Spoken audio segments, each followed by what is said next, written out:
Richie be the party master on Up and Go. And good morning to our family, the Bridge Nation here in Jamaica and around the world. We're looking forward to spending the next several hours with you. Until 11 o'clock we go. And of course, at that time we hand over, today being a Tuesday, to Queen Elise Kelly.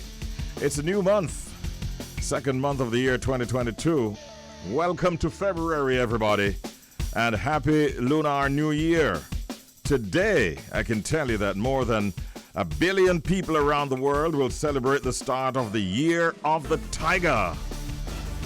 And those born in Tiger years are said to be assertive and strong and passionate, maybe even a bit arrogant, but they're always very competitive. Welcome to February. Good morning and welcome. It's also Reggae Month and Black History Month, and this is Up and Go. 25 minutes past the hour of 7 o'clock. We're right on time for WTF, ladies and gentlemen. What the fact? You ready? The inventor of the Pringles. Let me do that again. The inventor of the Pringles can is now buried in one. It's an interesting one. Now, in the year 1966, Frederick Baugh developed the ingenious idea for Procter & Gamble to uniformly stack chips inside of a can instead of tossing them in a bag. Baugh was so proud of his invention that he wanted to take it to the grave, literally. So, he communicated his burial wishes to his family, and when he died at age 89, his children stopped at Walgreens on the way to the funeral home to buy his burial Pringles can. They did have one decision to make, though. My siblings and I briefly debated what flavor to use, Baugh's eldest son Larry told newspapers around the world. But I said, look, we need to use the original.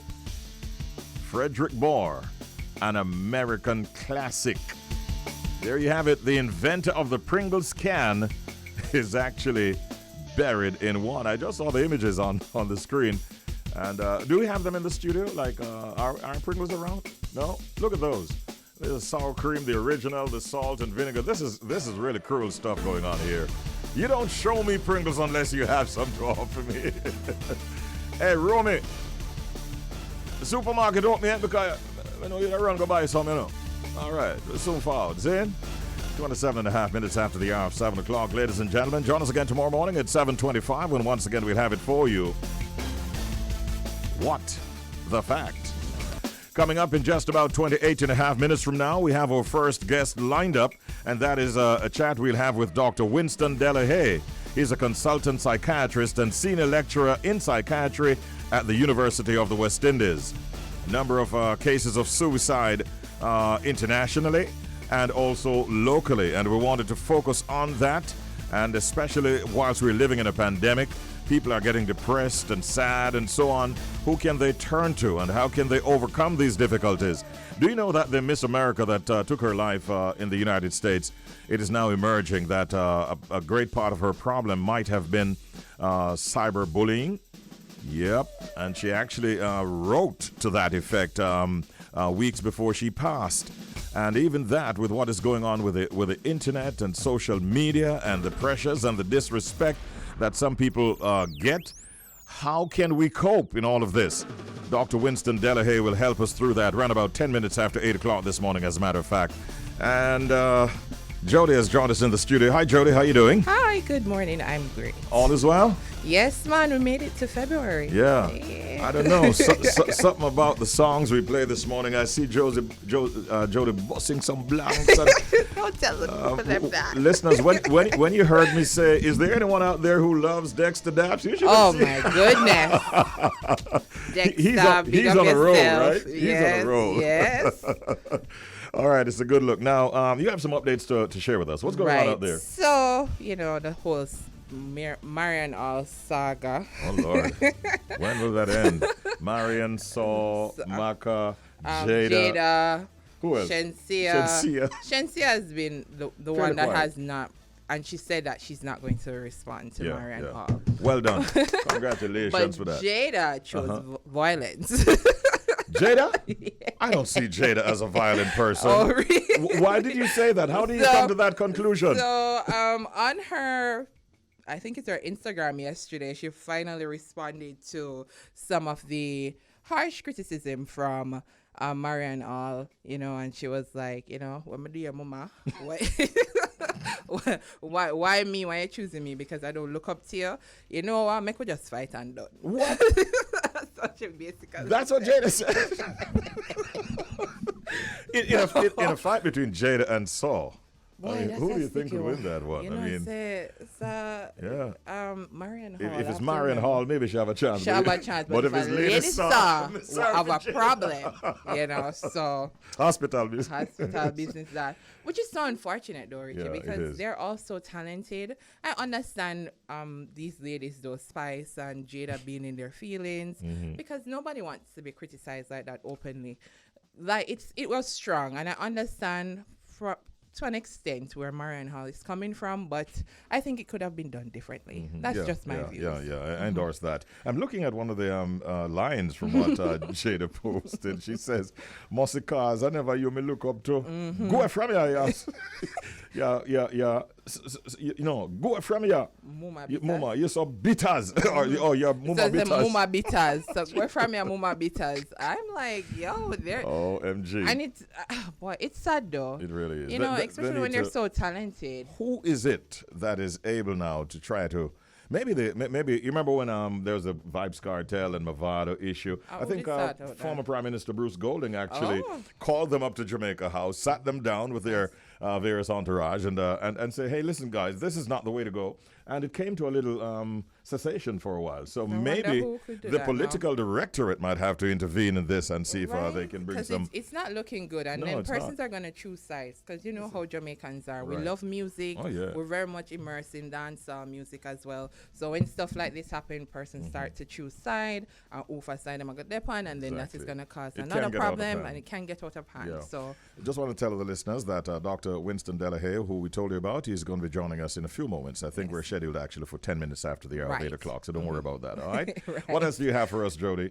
Coffee announces that she will be going on her gifted North American tour for spring 2022. Fantastic. She shared that on her Instagram as well. Yeah. Say that she's very excited to be out and about. Okay. So she's headlining her own tour because the last time she toured America, she was actually a supporting act. Yes. So but she's going out with her gifted tour. Right. And that's her new album. Well done, Coffee. Right. So not with some hot coffee on tour. Right. So that's going to be really good. The tour is expected to run from April 11 to May 27. Okay, cool. Right. Yeah, updates for us. You have more? This one is stressful before we go. Which one? First of all, Nick Cannon announced he's expecting a baby boy with Bree. I can't pronounce her last name, so it's just going to be Bree right now. And that's his 8th child. How many baby mothers? It's about 7? I think it's about 7. Oh, Lord. 7. You know, Nick is on a roll, and I think it's going to... I don't want to speak bad of, or wish anything bad, but I think it's going to come back to haunt him. And it's going to be a problem for his kids. Come on now, man. I think it's going to be a problem down the line. Like, him make a plan for like an army or a football team. Like a football team. I don't know. He only needs 3 more. Right? Him have a plan. There must be a plan there. But what of the ladies? What of the ladies? I mean, obviously, these ladies would be aware of the fact that he has been sowing seeds like all over the place. And what Richie's going, what goes around comes around. Sorry, Richie, it's more like Richie's like, I want no parts in this. Yeah.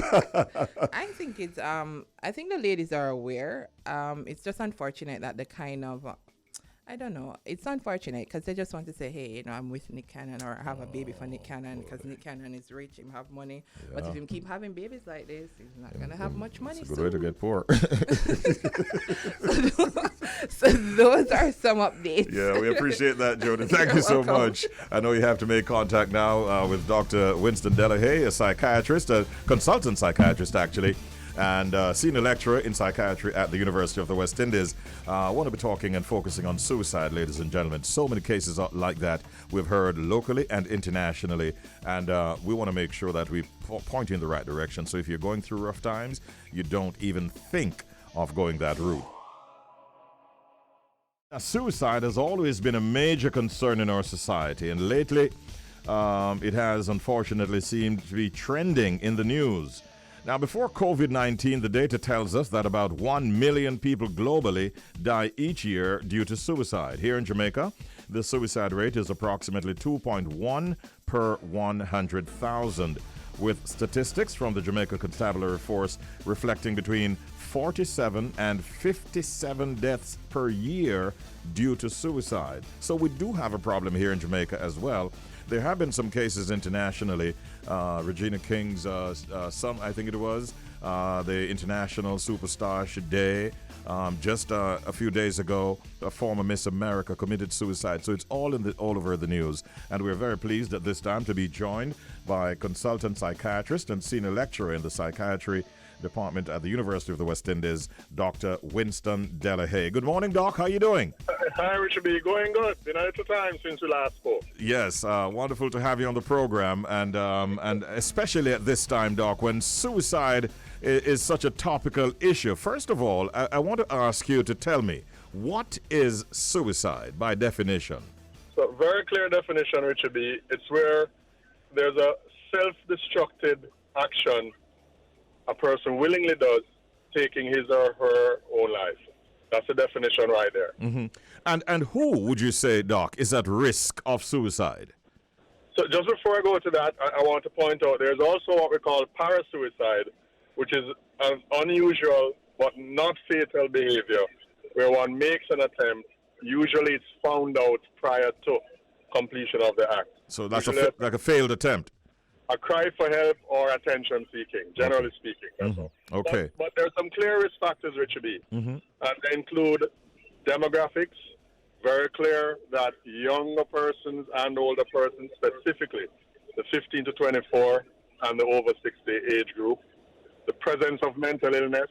90 to 95% of persons who commit suicide have another mental illness, the leading one being depression, followed by schizophrenia, followed by alcohol addiction, and then the personality disorders.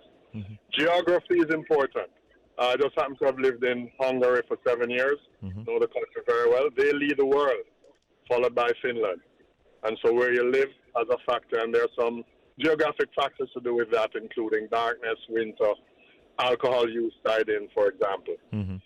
For clarity though, Richie B., so the latest figures I have, and this is from a paper by Abel, a lot of this work on suicide done by Dr. Irons Morgan, the former head of the Bellevue Hospital and the director of mental health.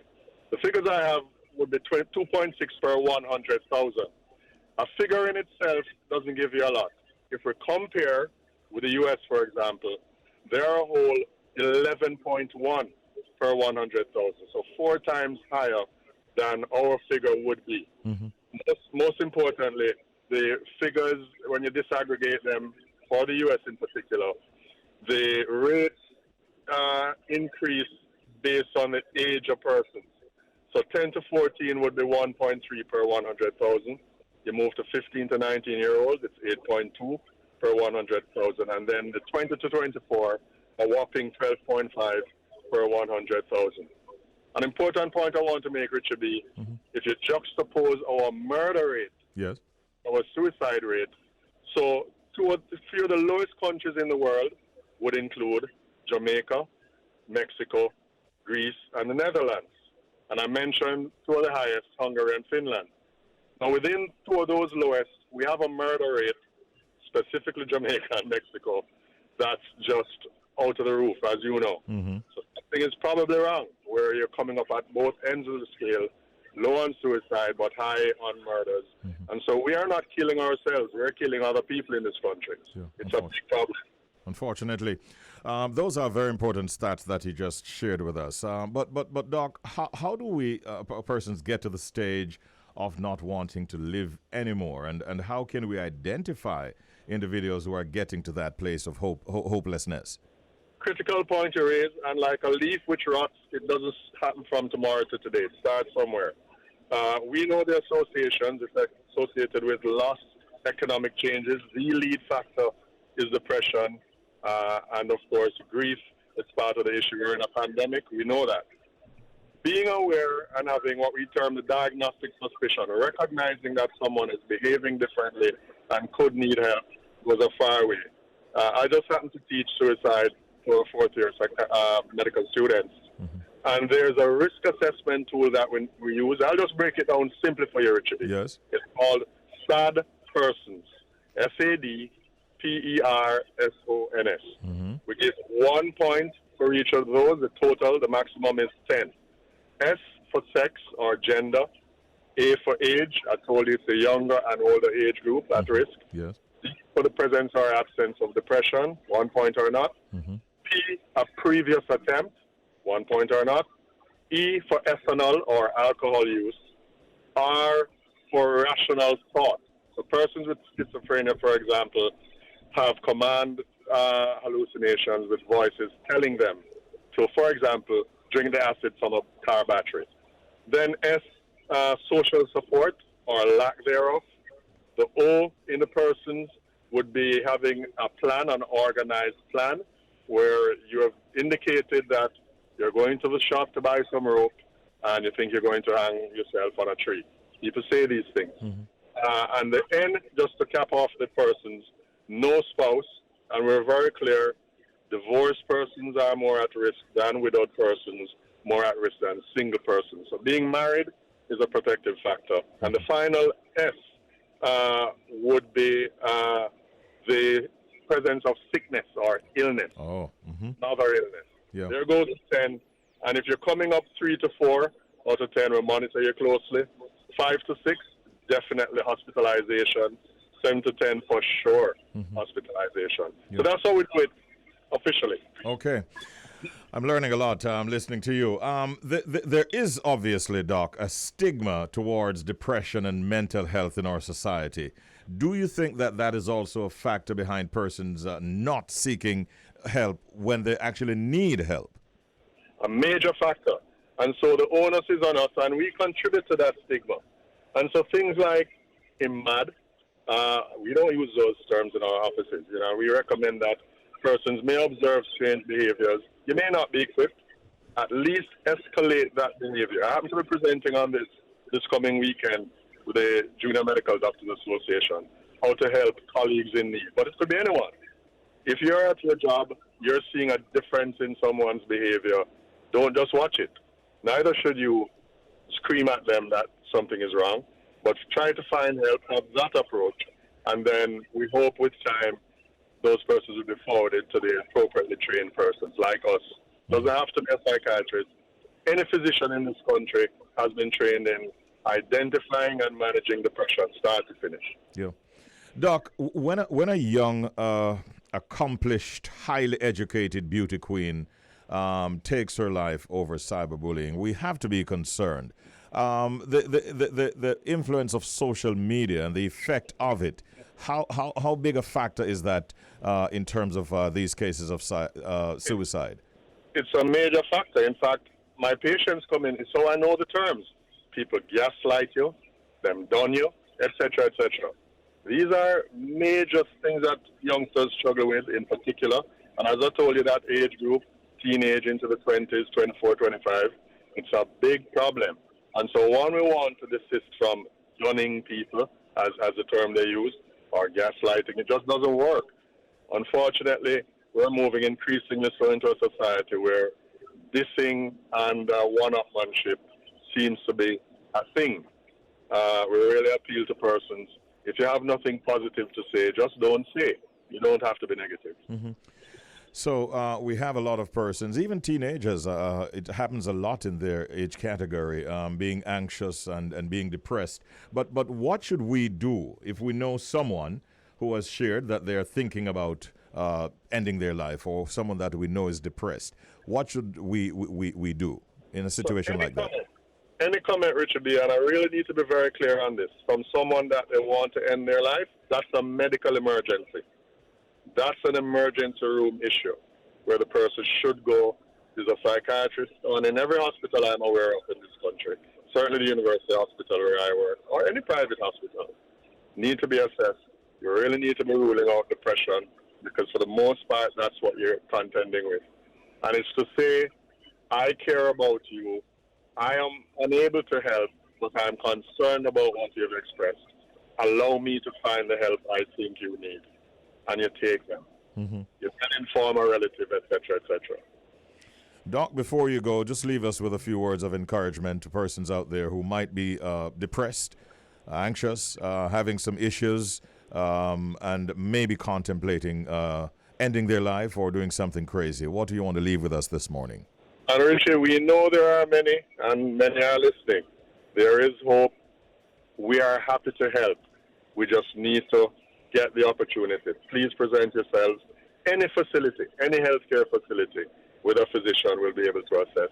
At the very least, expose yourself to someone with some training in counseling.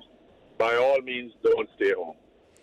Dr. Winston De La Haye, thank you so much for your time and your thoughts this morning. Have a wonderful day.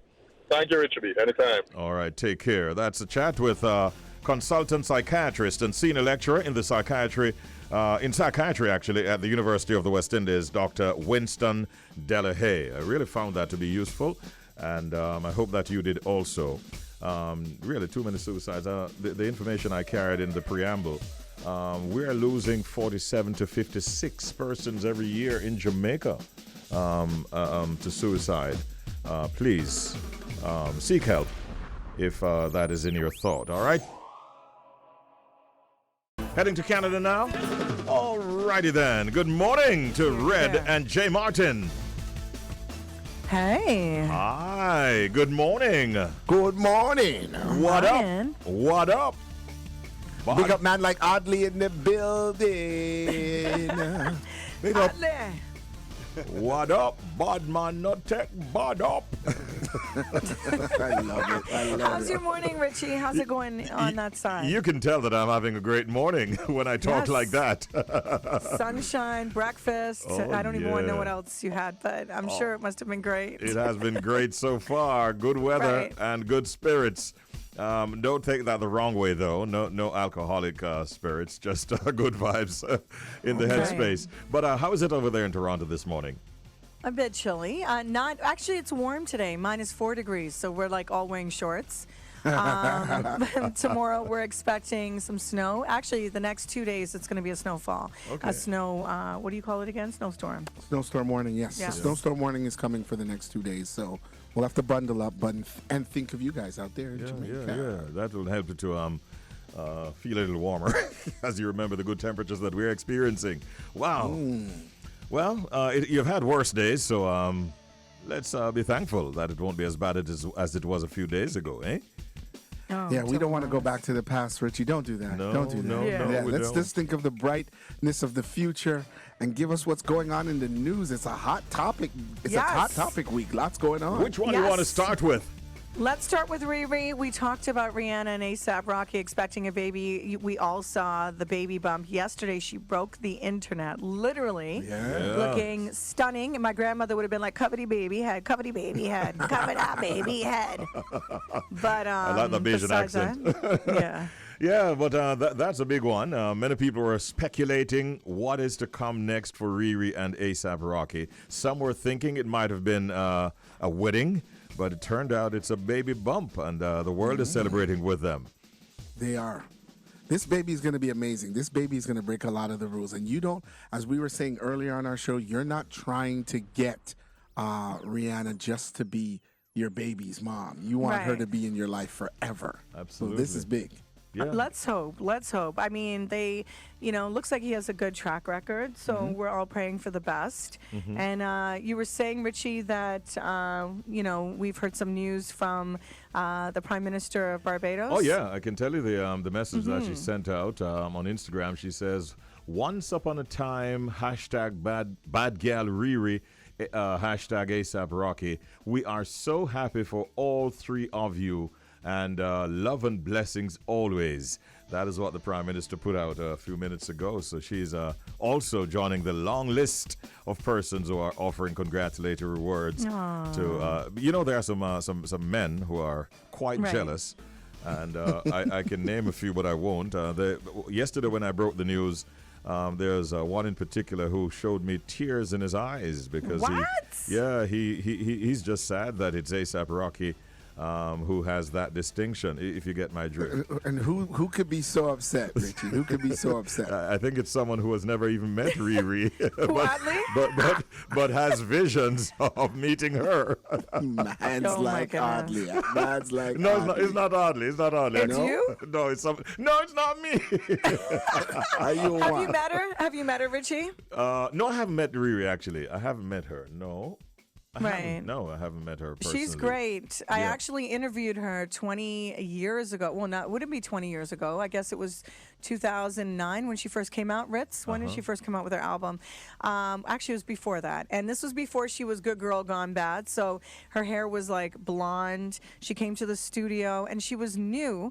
And I remember saying to her, okay, so we're going to talk about Beyonce, because, this is back in the back room. Yeah. She's like, I don't want to talk about Beyonce. I was like, okay.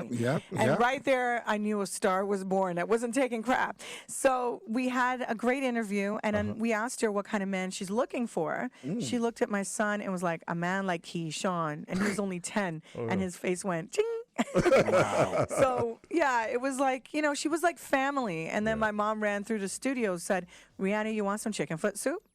Oh, wow. And I was like so embarrassed, but Rihanna just laughed. Yeah. So it was one of those kind of family, when someone's from your, how you guys feel. When Jamaicans, when, you run into each other, Just kept it real. Yes. That's cool. Definitely. All right. What this means is that I suspect now that the album, the reggae dancehall album that she has been touting for some time, which was supposed to be called R9, I think that has suffered a further setback with this development. Wow. Right. Yeah, I don't think that will be coming out anytime soon. I'm okay with that. I'm okay with that. I'm not. I want some music from her. Let's play some, man. I'm okay with that because her old stuff is still hot. I saw where A$AP Rocky, he said recently when asked about starting a family with Riri, he says, I think I'd be an incredibly, remarkably, overall amazing dad. So he was obviously looking forward to this as well. And Riri has always been saying that she wanted to start a family at some time. So again, we say to them, congratulations. So Richie, I got a question for you. You know, in Jamaica, sometimes we look at a belly and we can tell if it's a boy or a girl, how the baby's set. What do you think she's going to have? I actually think she's going to have a boy. Really? Yeah. I think it's a girl, the way it's said. Oh, yeah? Really, eh? And the pink? Well, I think it's just she's in pink. Yo, that's. I'm gonna see. It's between. You think it's a girl too? I'm gonna stick in the middle, and I'm gonna see which one of you wins and which one of you loses. No, you had a thought. I just wanted to know what y'all thought by looking at it. I have to look at the belly. I have to look at it. What did you think right off? I didn't look at the belly. I know, Jay, you have a thought. No, what was it? I have to look at how the belly is set before I decide. But you saw how the belly was set. They're the chains were blocking your view? Exactly. You guys are professionals at this. I know he has an idea of it. How old do you think the pregnancy is? Anybody thought about that? Let me see what Jay says. 6 months. 6 months? No, I saw an image, a picture when she was actually being given the award for National Hero. And I took a second look and I said, but hold on, I should have noticed this. I didn't notice it. Yeah. It actually seemed like the pregnancy was showing then, and many of us didn't even realize. Yeah, it was right here. What it was is she probably ate backstage some sauce or something, and she was going in some pickled breadfruit, and and she was all in the pickle, and then somebody was like, "Wait, Rihanna, you look at you carrying child. Yes. You look at you with child." With child. And then rumors started. Oh yeah. Richie, we got some more entertainment news, or are we wrapping up? Well, of course, like I mentioned earlier, this month of February is Reggae Month, and there's a whole lot of activities planned. Of course, Bob Marley's the anniversary of Bob Marley's birth is coming up too. On the 6th of February, the Bob Marley Foundation and all of the Bob Marley organizations here are doing a whole slew of events, and then there are a lot of activities being spearheaded by the Ministry of Culture, Gender, Entertainment and Sports for Reggae Month. A series of concerts, recorded stuff that will be aired on various portals. So we're looking forward to that. And it's also Black History Month, so we're looking forward to having a great February 2022. On your side, I understand that your Prime Minister called the COVID-19 virus. Right. Right now, that's I'm gonna let Jay handle that one. Yes, she stays away from it. But right now, it's the timing, Richie, because there's a whole convoy of truckers that have made their way to Ottawa. And that's our nation's capital, and he has COVID. So a lot of the things they want to address seem to aren't being addressed at this time because he's isolating himself. Yeah, Richie, it's like getting into a fight, and then remember in high school, and then someone called in sick that day, or maybe it was you. I don't know, but basically that's pretty much that sums it up, right? Okay. So the truckers are the truckers striking?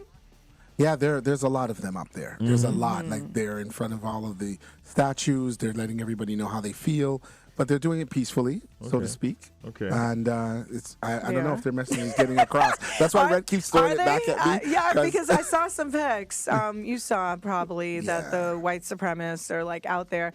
But what I did see is, not only, I saw, other white people saying this isn't right and booing them and making them leave. Right. But I saw people trying to incite problems, like they were fully masked and they had the flag with them, and So, I'd like to think that there's more good than bad, and it seems like that's what it is. This happened after Trump started to support the rally. All of a sudden, it started to get this way. That's all I'm saying. He infused a little ignited fire. Right. Yeah. Yeah. One of the things I focused on this morning was the matter of suicide, I should mention, and we spoke a lot about many celebrities who have lost loved ones, including, of course, recently the former Miss America. And we just want to ask people out there, whether here in Jamaica or in the Greater Toronto area, if you're having issues, seek professional help. Speak to somebody, but do not go that route. Just want to put that out there for the benefit of our listeners on both sides. You know what I mean? Thank you, Richie. That's very true. Mental health is taking a toll on a lot of us after this whole pandemic. So talk to someone. I agree 100%. Absolutely. And it's very difficult with COVID, especially at a time like this. So we had Blue Monday, which was, I believe, 2 Mondays ago. And it was like, it's known as the most highly rated day for suicides. And, we try to say, it shall pass. And even listening to Lauryn Hill's song, After Winter Must Come Spring, it's true. You just have to ride through it. But it's hard. I mean, like many of us, everybody has moments, and to go that low and that deep and dark, I can't even imagine the pain. But there are 1-800 numbers that you can call. And now there's even apps where you can actually speak to a therapist. My cousin was telling me that her workplace offered her, that app. And I'm like, damn. I mean, her workplace also gave her like a new David Yurman bracelet. But anyways, they're really, really great. And they have this app where you can actually connect with a therapist right there. And I thought that's so amazing. That saves lives. Yeah, if employers could offer that, I think it would go a long way. And just in general, if there was free ones, I think it would help too. So there are resources, you know? Indeed. All right. Well, listen, on that note, we want to say thank you very much, guys. We enjoyed it this morning once again. And we're looking forward to. She's blowing kisses at you guys. It came out. There's some signals there's some signals that I'm seeing across the glass. You know how it is in the studio. So they're telling me that we're past time. But I want to thank you as always. And of course, we like to share our social media handles. Of course, I'm at RichieB_up and go, and you can follow us at The Bridge 99 FM. From your end, J Martin Comic. You can follow me on Instagram and at Red in DA City. And of course, at G98.7 FM. Have a great one, Richie. Enjoy your day. Much love. Appreciate it. Take care. See you on Friday. We have a lot of information to share with you coming up next in our segment, an interview with two very important guests. One is a marketing, public relations, and business development consultant. Her name is Jacqueline Knight-Campbell. And we're also joined by Mr. Herbie Miller, director of the Jamaica Music Museum, JaMM. We're going to be talking about Reggae Month, the month of February 2022. Good morning, Jackie, and good morning, Herbie. Good morning to you and to all the great listeners across the world. Thank you so much for joining us. I want to start with you, Jackie, and I want to ask you to give us a little bit of history, really, of Reggae Month. How long has it been around? And give us a little bit of what you've been trying to do, really, during Reggae Month, or to achieve. Yes. All right. Thank you very much, Richie. And, the older person in the group here is Herbie. He knows more about the history. But I think I do have a great appreciation from the inception of Reggae Month. And it's 15 years old. And I have to personally acknowledge you too, Richie B. You have been part of day one of Reggae Month. You know, you had your own program. So I'm very pleased to have been part of the inception, which was officially declared in 2008 by the Governor General then. And the Prime Minister at the time was Bruce Golding, and Minister Olivia Grange led the declaration of the program of Reggae Month. So we're very proud of this accomplishment of it. And a part of it was a main part of it is the inspiration of Bob Marley's birthday, Dennis Brown's birthday, these great reggae icons, Gregory Isaac.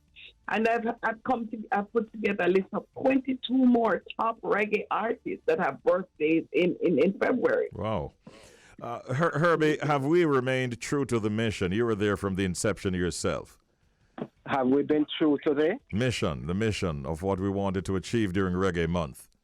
I do believe so, Richie, and testimony to that is the fact that within that period, we have had so many programs during February that, this year, for example, Ground Nation, which is usually in Reggae Month, will be in March because we have so many things doing. And over the years, we have been able to not only showcase the music as such, as music, but the socio-political, spiritual, anthropological, everything that music can convey as a subject matter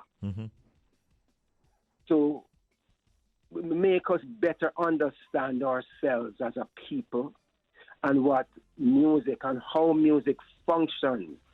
To assist us in understanding our history, who we are, from whence we came, and how the music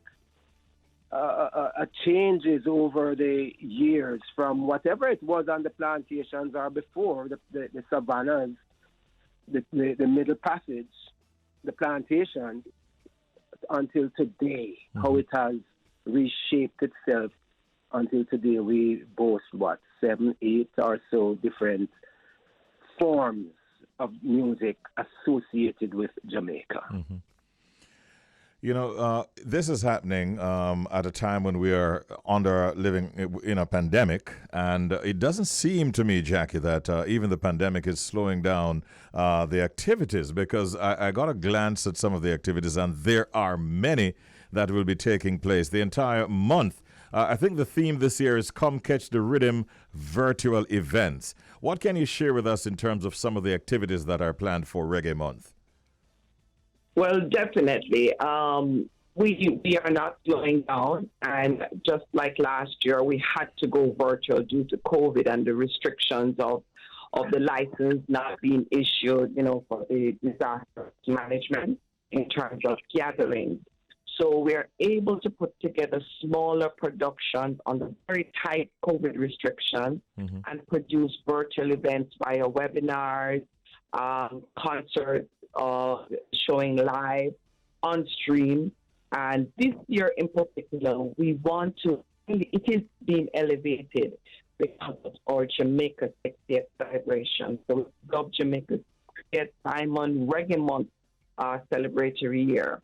And as you know, reggae has received its inscription from UNESCO in 2018, so it's not limited to what's happening in Jamaica. We have an interest right across the world.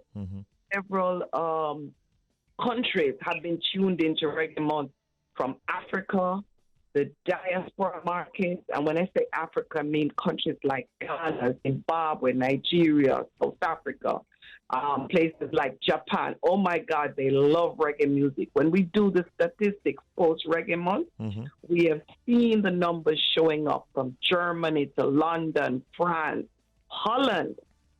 And the diaspora markets that have been very keen on this has been Florida, I would say number one so far, New York, Washington, Atlanta, Orlando, and we continue to spread the message. And we thank a station like Bridge FM that have come on board, because you are going to help us take it to the next level. It's a strong product of Jamaica. It has been excellent economic value to our country. And I think we have a lot to learn to understand the value of the entertainment industry and what it brings to all the practitioners, the entertainers, the artists, the media fraternity like yourself, producers. It's a lot. Yeah.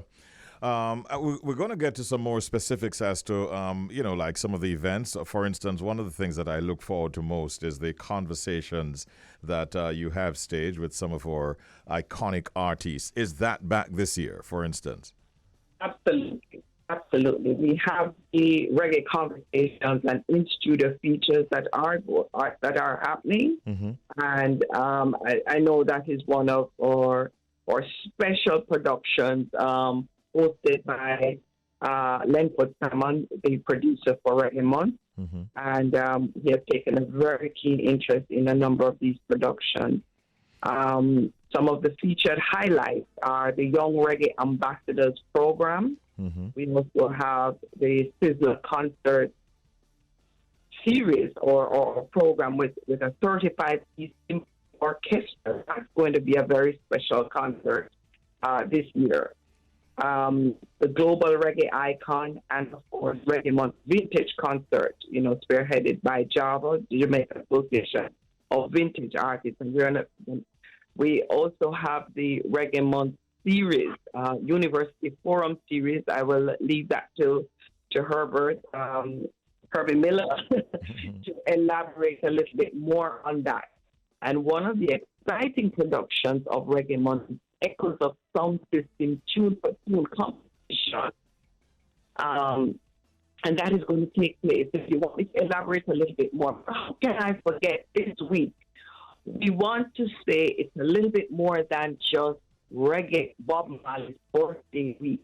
But today we start Reggae Month as usual with Dennis' birthday. And it will showcase on all platforms reggae, a documentary, a program highlighting Dennis Brown in concert, and that will start at 6 p.m. on several of our major social media platforms and media platforms. And the rest of, yes. Dennis Brown will be celebrated today, you're saying, on various platforms as part of the Reggae Month activities. Let me just bring back Herbie into the picture. Herbie, you play a very important role in Reggae Month. If you wish, you can highlight that role and also speak to us about the Jamaica Music Museum and what role that plays in our celebrations this month. Okay. Well, I think I play a role as important as anyone else, so I don't think it's especially important, actually. We all have a role to play, and we do it to the best of our abilities. I am one of a number of us who sit on an advisory board to the Minister of Culture, and we all have a role to play there. So all my colleagues have contributed selflessly and to the best of our abilities. Let me just add to some of what Jackie said, and then I'll come to Music Museum. Yes, no problem. The UNESCO designation is, and it goes back to your first question to me about have we achieved our goals? Yes. Within the period that we have been celebrating Reggae Month, we have had the UNESCO designation of reggae music as an indigenous form coming out of Jamaica. But also we have had the designation of Kingston as an international creative city.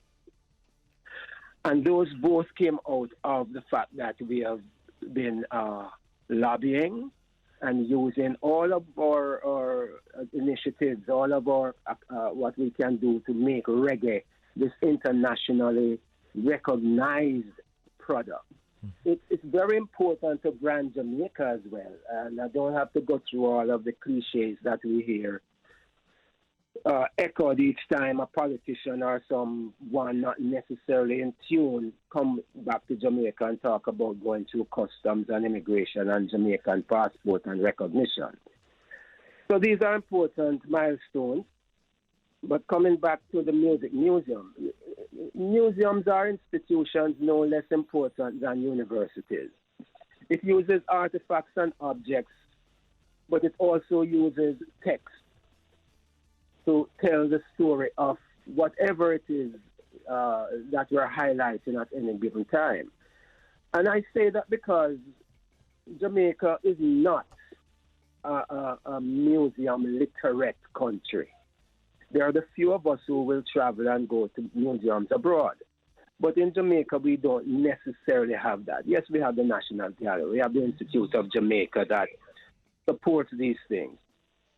What we want is the physical infrastructure, not just the idea of the thing, not just using a space here and a space there to exhibit some of the things that have created this great product that is uniquely Jamaican, but a space where visitors can enter to do research, watch films, go into the library, look through the artifacts, and come out with documentaries and books and stories to further animate and enhance what we do. Mm-hmm. It's not just some person putting a little space on their veranda or inside the barber shop and calling it a museum. It's really taking it very seriously. We do our best at the Institute of Jamaica, in my case, the Jamaica Music Museum, to do that. I'll use this opportunity also to say that at the end of this month will be the closing of the Jamaica exhibition, jointly done by the Jamaica Music Museum and the National Gallery of Jamaica at the National Gallery. Mm-hmm.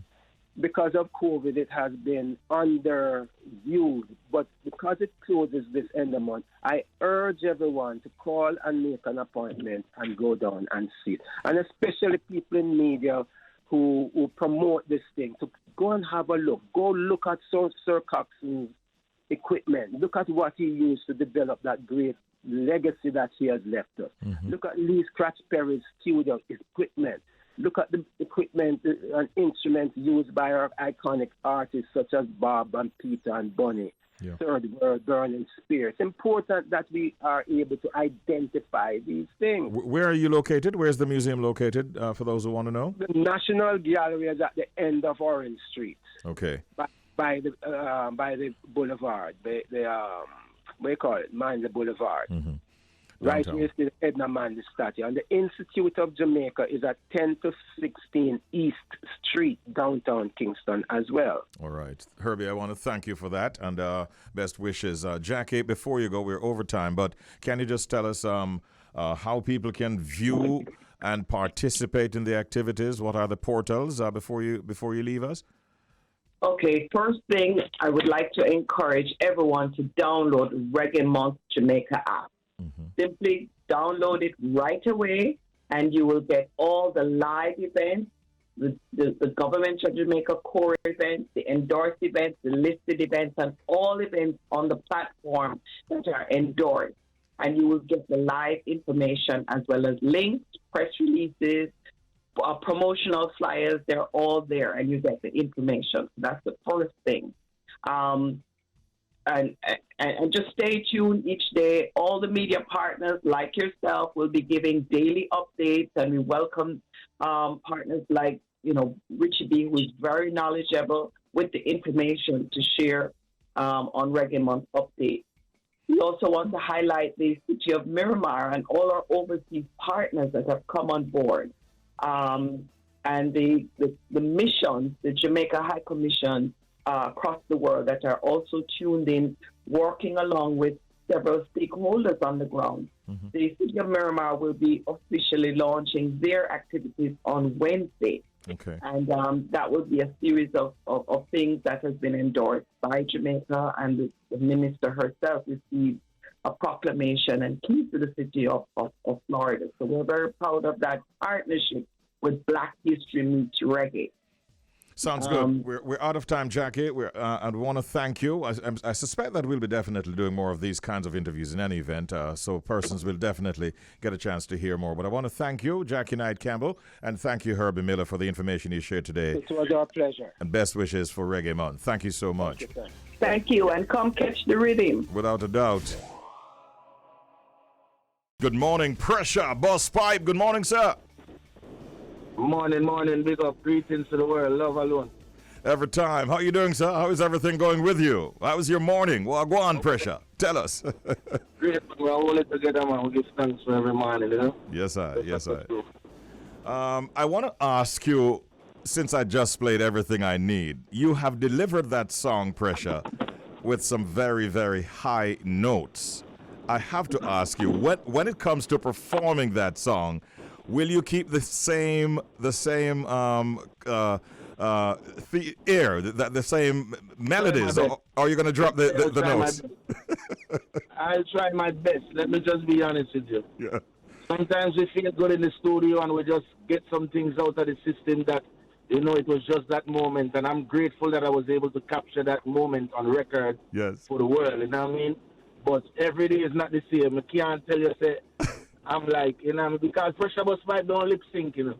And we don't have the music I play with the lyrics I sing and song I play behind when we have perform. Right. We give people natural, so people going to get a natural essence out of it. Yeah. I might just be on that level that night and sing every note, every, you understand? Yes. But we still a human too. So, well, listen, man. This is a really, really good and beautiful song. We love to play it, and our listeners love it a lot. Congratulations. Today is actually Dennis Emmanuel Brown's birthday. Myself and my DJ Audley were just doing a clash playing all of his songs. Who are some of your major influences, and was Dennis Emmanuel Brown one of them? Oh, most definitely. I'm a D Brown as well, you know, Delano Brown, you know, so I always felt like me and Dennis Brown had some kind of connection, you know what I mean? Yeah. So, yeah, musically, you know, I listened to a lot of his love songs and things over the years, you know, those of the likeness of himself and Barry Salmon, you know, and them are the artists that kind of help to structure my musical talent, you know what I mean? Mm-hmm. The way they structure their music and how they sing so freely, and it's just a vibe. So all of them artists, they play a part in my life, you know? Yes. Just give us a little bit about your musical journey, like where you're from, how it got started. Give us some background information here. Tell us.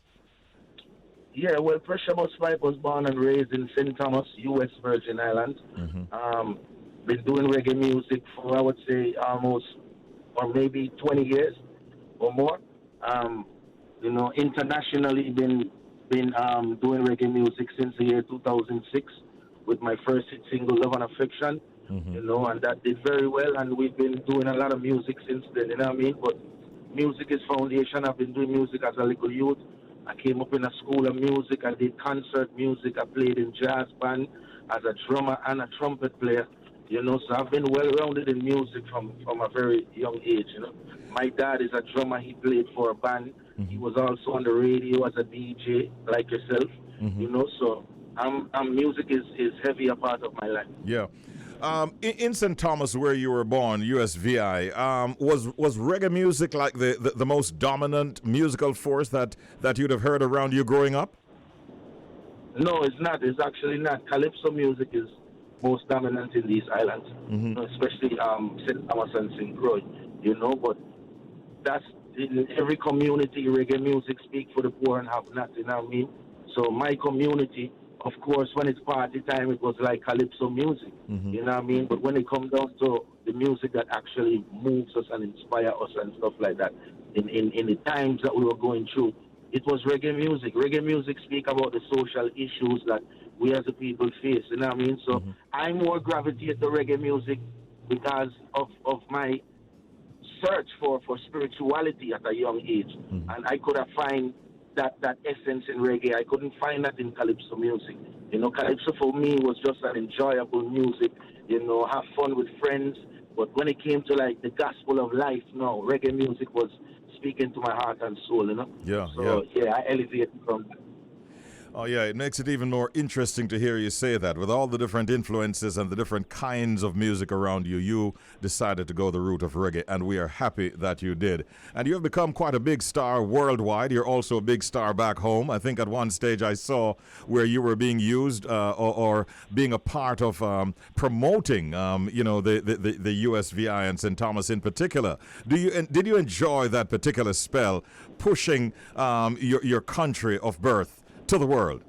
Of course, that means so much to me. You know what I mean? I was born in the Virgin Islands, raised in the Virgin Islands, and to get the love from my own people and for them to lift me up high and for, you know what I mean, for them to take my music and use it as on a format and on a platform that the world can see and hear. That's big for me. You know what I mean? That is definitely a great milestone for me, and you know, for many years to come. Your latest project, let's talk about that now. You're causing a lot of confusion here, Pressure, because we love so many songs, we don't even know which one to play when. It is chock full, it is loaded with hits, and it is a great product. I want to publicly commend you. Give us the genesis of that product, and how proud are you of what it's doing so far? Yeah, this album in particular, this is the first time I've worked with so many different producers. Usually, like my last album I released, which was Rebel with a Cause, I had at least 7 to 8 artists featured on the album, you know. And this time I felt like I wanted to compile with a lot of producers.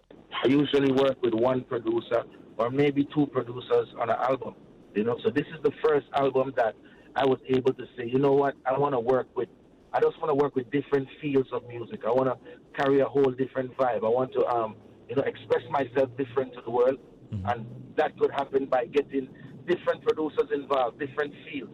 You know what I mean? So that was very important for me. And I just love the way it came together naturally, because there was a lot more songs.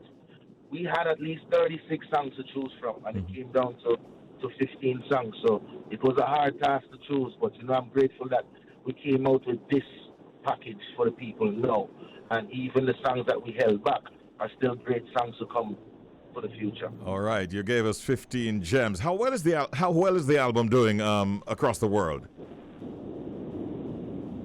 Yes, man, the album is really making a lot of moves. I mean, when it comes to the soul music, you know, reggae music is not at its best as where it used to be. But I'm still grateful that people can depend on Pressure and this music in times of need. You know, the response from people around the world is amazing, especially now that Africa Redemption is out, and you know what I mean? I mean, heights of greatness, and it's just a real great feeling to see the testimonies of the fans and what the music is doing for them, and Pressure don't stop, continue putting out this kind of music, you know what I mean? Because, you know, I want to do different stuff. I want to try different music as well, you know, so they really remind me of how great the music sounds to them, so I'm grateful for that. 2022 is still young. We're living in a pandemic. What are some of the plans that you have for this year? Well, I'm actually in process of opening a brand new business, opening a storefront, a juice bar, and enough things, getting ready for the cannabis industry in the Virgin Islands. So I don't know, Pressure Busspipe offered up on the forefront of that in my home place too, you know. So we just kind of circle and working on different streams of income. As we know, the pandemic kind of mash up things up. Yeah. But we still record, we still put out music through. That's a joy. That's where my heart and soul is. But financially, we really have to find different streams of income to survive, and that's the honesty in Pressure Busspipe. You know? Smart move. So when I come to St. Thomas, what's the name of the juice bar that I need to check out? Cannabis juice bar. Cannabis. You know? Cannabis. Not cannabis. Cannabis. Tell us about the inspiration behind the name. just herbs, pressure bus pipe, man. You know what I mean? See. So we just have to kind of be clever with certain things, and so we come up with cannabis. Yeah, we love that. Pressure, pleasure talking with you, my brethren. Proud of what you're doing with the music. Where can people find you or follow you on social media if you care? Yes, Pressure Busspipe on Instagram, Pressure Busspipe on Facebook, Twitter, Busspipe. Yeah, easy to find. Pressure Busspipe, the whole life. All right, I'm going to close out with Heights of Greatness, the title track from the album. Great talking with you, man. Take care and all the best to you, bro. Much love, King. Somebody sent me a very disturbing video, and Jody apparently also got the video. And what we saw, it's very, very disturbing, Jody, because I think these are two young girls, little babies, really, as you said. Babies. I don't think they're more than probably maybe 3, 4. Yeah, or maybe maximum, say 5 or so years of age, Mm-hmm. and they're obviously reenacting aware of Shensea's song, and how do you describe? It's like they're acting out. They're reenacting the video. Reenacting the video. Yeah. So they saw that video and decided that they're going to role play. Yeah. Basically. Exactly. It's sad though. Isn't it? Yeah, that's sad, and that's where I can't understand how artists say they don't have a responsibility, especially a social responsibility. Come on. 2 little girls obviously look up to you. Right. See that video and said, saw that video and said, it's okay.